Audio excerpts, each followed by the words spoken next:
Bonjour Brice. Bonjour.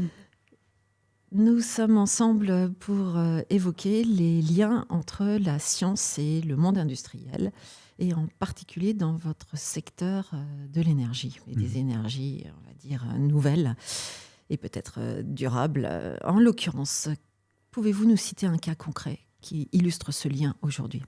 Alors, les liens entre la science et l'industrie ont toujours existé, notamment dans le domaine de l'énergie. On l'a vu avec les révolutions industrielles. La première liée à l'avènement des machines à vapeur et donc l'explosion de la consommation de charbon. Puis ensuite, la deuxième révolution industrielle avec l'utilisation du pétrole, donc liée à l'avènement des machines qui étaient capables de brûler du pétrole. Mais à chaque fois, quand ces révolutions ont eu lieu, c'était quand il y avait eu une synchronicité entre trois événements majeurs. Le premier, c'est la faisabilité technologique, et ça, c'est la science qui le permet.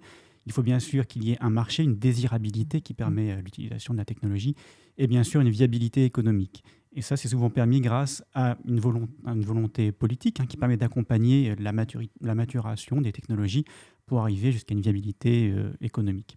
Et je pense qu'aujourd'hui, on peut citer comme exemple récent l'explosion des SMR, les Small Modular Reactors, par exemple, dans le domaine de l'énergie nucléaire, qui sont des énergies non carbonées, et également la multiplication des solutions de production d'hydrogène vert qui participent notamment aussi à la décarbonation de l'industrie.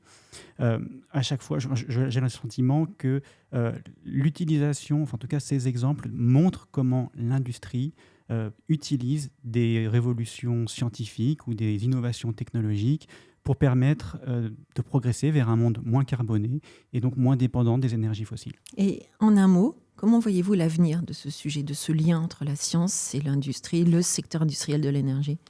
Je pense que, je ne sais pas de quoi l'avenir sera fait, mais en tout cas, j'espère qu'on va pouvoir renforcer la porosité entre la sphère scientifique, largement représentée par des laboratoires comme le CEA ou le CNRS, et l'industrie.